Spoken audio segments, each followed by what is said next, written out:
રાજા રાવણ લંકાપતિ નરેશ લંકાપતિ. એમને જ્યારે શિવજીની જ્યારે ભક્તિ કરી ખૂબ હમ.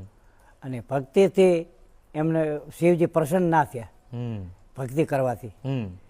પણ એમને એક સૂજ્યું મગજની અંદર મગજ શક્તિ, હમ. અને એક આઈડિયા કર્યો એમને રાવણે. બરાબર. બહુ અષ્ટવિધાની હતા. હા, બિલકુલ. એટલે કવિ એમ કહે છે કે સદગુણથી સજન બન્યો, સજન એટલે મોટો, સદગુણથી સજન બન્યો, ભણ્યા તણો નહીં ભેદ, એ બ્રાહ્મણ હતો છતાં રાક્ષસ કહેવાનો, રાવણ વાંચતો 4 વેદ. વાહ વાહ વાહ વાહ. એ બ્રાહ્મણ દીકરો હતો, ભૂદેવ હતા, હા, બિલકુલ. પણ 4 વેદ ભણેલા હતા, પણ કોઈને સંભળાયા નહીં. એટલે એ રાવણે જ્યારે એ સંગીત પ્રેમી હતો અને કલાકાર તો સંગીતકાર હતા, જેમ આપણે મુંબઈની અંદર કલ્યાણીજી આણંદજી જે છે સંગીતકાર કચ્છના અમારા, જી જી જી. બરોબર, એવી રીતે સંગીતકાર પોતે હતા. હા. એટલે જ્યારે એમને રાવણથો બનાવીને હા.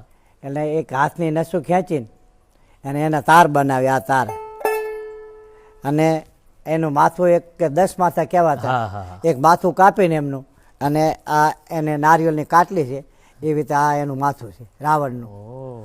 અને એક હાથ કાપીને હાથ ઉપર આ બનાવ્યું, આંગળીઓ કાપીને એના ટેરવા બનાવ્યા. ત્યારે એ વખતમાં હાથી ઘોડા હતા, એ હાથી ઘોડાના આ પૂંછડાના વાળ છે, અચ્છા. પૂંછડાના, આ નાયલોનો નથી, પૂંછડો, ઓહ. પૂંછડાના વાળ છે આ, વાહ. બરોબર. એટલે પૂંછડાના આને ગજ કહેવાય. ગજ. આ બેને જોડીએ એટલે રાવણ હતો. હા. એટલે શિવજી આગળ બહુ વગાડ્યું, શિવજી પ્રસન્ન થઈ ગયા. એમાં રાગ રાગણી કાઢ્યો સાહેબ, અચ્છા. 30 રાગ અને 6 રાગણી, એમ કરી 36 રાગ રાગણી કુલ મળીને કાઢી.